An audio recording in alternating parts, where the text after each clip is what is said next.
সুপ্রিয় দর্শকবৃন্দ, আসসালামু আলাইকুম রহমতুল্লাহি ওয়া বারাকাতুহু। তৃতীয় শুভেচ্ছা নেবেন, আশা করি সকলেই ভালো আছেন। মার্কিন যুক্তরাষ্ট্রের একের পর এক পরমাণু বিজ্ঞানীরা মৃত্যুর শিকার হচ্ছেন। এই যে একের পর এক পরমাণু বিজ্ঞানী মৃত্যুর শিকার হচ্ছেন, এটি নিয়ে বিশ্বব্যাপী ব্যাপক আলোচনা সমালোচনা সৃষ্টি হয়েছে। স্বয়ং মার্কিন প্রেসিডেন্ট ডোনাল্ড ট্রাম্প এই বিষয়টি জানার পর তিনি এর সুষ্ঠু তদন্তের নির্দেশ দিয়েছেন। এখন প্রশ্ন উঠছে যে মার্কিন এই পরমাণু বিজ্ঞানীরা কেন এভাবে গুপ্ত হত্যার শিকার হচ্ছেন? তারা কি আসলে গুপ্ত হত্যার শিকার হচ্ছেন না অন্য কিছু? তো কারা আছে এই তালিকায়, এ নিয়ে দৈনিক প্রথম আলোতে একটি প্রতিবেদন প্রকাশিত হয়েছে। চলুন দেখি সেখানে কি উঠে এসেছে।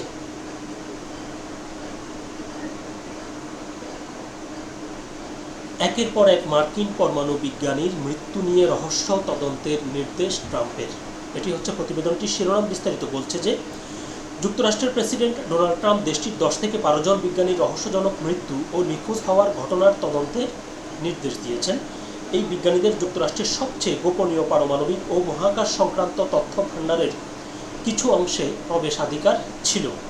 এসব ঘটনা অনলাইনে নানা ধরনের জল্পনা কল্পনার জন্ম দিয়েছে, যার মধ্যে বিদেশি গুপ্তচর বৃত্তি থেকে শুরু করে গোপন ইউএফও গবেষণা আড়াল করতে সরকারি পর্যায়ে তথ্য গোপনের অভিযোগ পর্যন্ত রয়েছে। গত বৃহস্পতিবার সাংবাদিকদের সঙ্গে কথা বলতে গিয়ে ট্রাম্প বলেন, তিনি মাত্রই এই সংক্রান্ত একটি বৈঠক থেকে বের হয়েছেন। তিনি এটা বেশ গুরুতর বিষয় বলেও উল্লেখ করেন। ট্রাম্প আরও বলেন, আমি আশা করি এটা অন্যান্য সাধারণ ঘটনার মতোই হবে। আগামী 1.5 সপ্তাহের মধ্যেই আমরা বিষয়টি জানতে পারব। তাদের মধ্যে কয়েকজন খুবই গুরুত্বপূর্ণ ব্যক্তি ছিলেন এবং আমরা খুবই দ্রুত বিষয়টি খতিয়ে দেখব। 2023 সাল থেকে যুক্তরাষ্ট্রে অত্যাধুনিক গবেষণার সঙ্গে যুক্ত 10 থেকে 12 জন ব্যক্তি রহস্যজনক পরিস্থিতিতে মারা গেছেন অথবা নিখোঁজ হয়েছেন। তো এই যে এতগুলো বিজ্ঞানী তারা নিহত হলো, তো এই তালিকার মধ্যে কারা রয়েছে তার একটি তালিকা প্রকাশ করা হয়েছে। এর মধ্যে প্রথমে যার নাম উল্লেখ করা হয়েছে তিনি হচ্ছেন স্টিভেন গার্সিয়া। বয়স 48। তিনি কানসাস সিটি ন্যাশনাল সিকিউরিটি ক্যাম্পাসে একজন সরকারি কন্ট্রাক্টর হিসেবে কাজ করতেন। এই প্রতিষ্ঠানটি যুক্তরাষ্ট্রের পারমাণবিক অস্ত্রের 80% বেশি অপরমাণু উপাদান তৈরি করে। তিনি 2025 সালের আগস্টে আলবুকার্কে নিজের বাড়ি থেকে নিখোঁজ হন। তার ফোন, মানিব্যাগ ও ছাবি সব বাড়িতেই পাওয়া যায়, শুধু তার হ্যান্ড গানটি পাওয়া যায়নি। অবসরপ্রাপ্ত মেজর জেনারেল উইলিয়াম ম্যাককাসল্যান্ড, যার বয়স হচ্ছে 68, তিনি আরেকজন ব্যক্তি। তিনি রাইট প্যাটারসন বিমান ঘাঁটিতে অবস্থিত এয়ারফোর্স রিসার্চ ল্যাবরেটরির সাবেক কমান্ডার ছিলেন।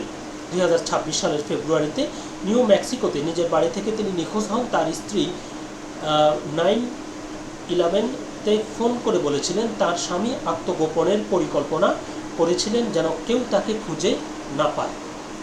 কথাটা কিন্তু খেয়াল করবেন, তার স্ত্রী 9/11-তে ফোন করে বলেছেন যে তার স্বামী আত্মগোপনের পরিকল্পনা করেছিলেন, অর্থাৎ নিজে নিজেই কোথাও লুকিয়ে থাকা, যেন কেউ তাকে খুঁজে না পায়।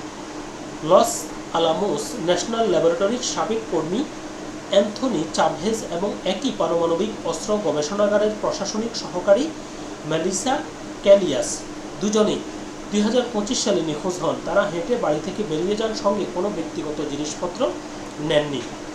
নাসার জেট প্রপালশন ল্যাবরেটরির পরিচালক মনিকা জাসিন্টো রেজা আরেকজন, এটি যার বয়স 60। 2025 সালের জুনে ক্যালিফোর্নিয়ার হাইকিং করতে গিয়ে তিনি নিখোঁজ হন। ডেইলি মেলের তথ্য অনুযায়ী 2023 সালের পর ওই ল্যাবের আরও 2 জন বিজ্ঞানী ফ্র্যাঙ্ক মাইওয়ার্ড এবং মাইকেল হিক্স মারা গেছেন বলে জানা গেছে।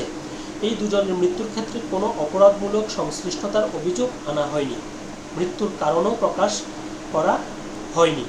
অর্থাৎ বলছে এই যে এই 2 জন লোক মারা গেছে, সেক্ষেত্রে তারা কোনো অপরাধমূলক কর্মকাণ্ডের সাথে জড়িত ছিল এবং তার প্রেক্ষাপটে তাদের মৃত্যু হয়েছে, এরকম বিষয়টি উল্লেখ করা হয়নি। এবং তারা ঠিক কী কারণে মৃত্যুবরণ করেছে সেই বিষয়টিও প্রকাশ করা হয়নি। এমআইটির প্লাজমা সায়েন্স অ্যান্ড টিউশন সেন্টারের পরিচালক নুনো নোরোইরো, যার বয়স 47 বছর, 2025 সালের ডিসেম্বরে তার নিজ বাড়িতে গুলিবিদ্ধ হয়ে মারা যান। অর্থাৎ এই ব্যক্তি মারা গেছে গুলিবিদ্ধ হয়ে। ক্যালিফোর্নিয়া ইনস্টিটিউট অফ টেকনোলজির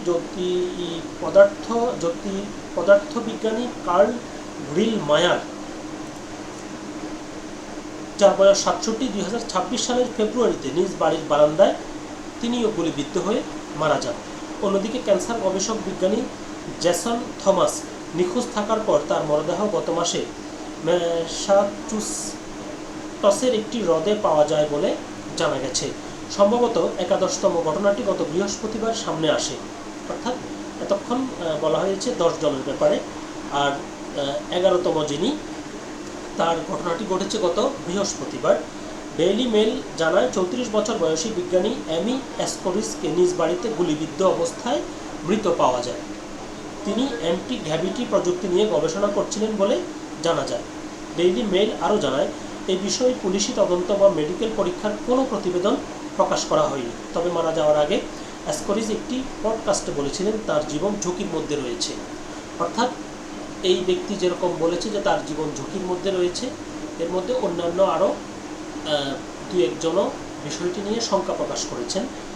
এফবিআইয়ের সাবেক সহকারী পরিচালক ক্রিস সুয়েকার আগেই ডেইলি মেলকে বলেছিলেন এসব ঘটনা তদন্তের দাবি রাখে। তিনি উল্লেখ করেন, সব কটি সন্দেহজনক। তারা এমন বিজ্ঞানী যারা গুরুত্বপূর্ণ প্রযুক্তি নিয়ে কাজ করেছেন।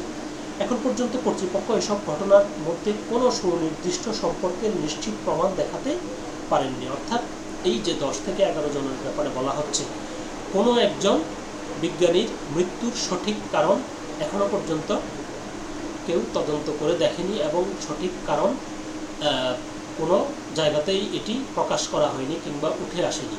অর্থাৎ এটি বলতে গেলে একটি রহস্যের মতো। তো এই রহস্যেরই সঠিক অনুসন্ধান করতে নির্দেশ দিয়েছেন মার্কিন প্রেসিডেন্ট ডোনাল্ড ট্রাম্প। তিনি যে সময়সীমার কথা বলেছেন, 1.5 সপ্তাহের কথা বলেছেন, হয়তো যদি এই সময়ের ভিতরে এগুলো তদন্ত প্রতিবেদন প্রকাশিত হয়, তখন হয়তো বিষয়টি জানা যাবে যে এতগুলো ব্যক্তি তারা ঠিক কী কারণে, কেন তারা এভাবে মৃত্যুবরণ করছেন, নাকি তারা কোনো ধরনের গুপ্ত হত্যার শিকার হচ্ছেন। সকলে ভালো থাকবেন, সুস্থ থাকবেন। আল্লাহ হাফেজ।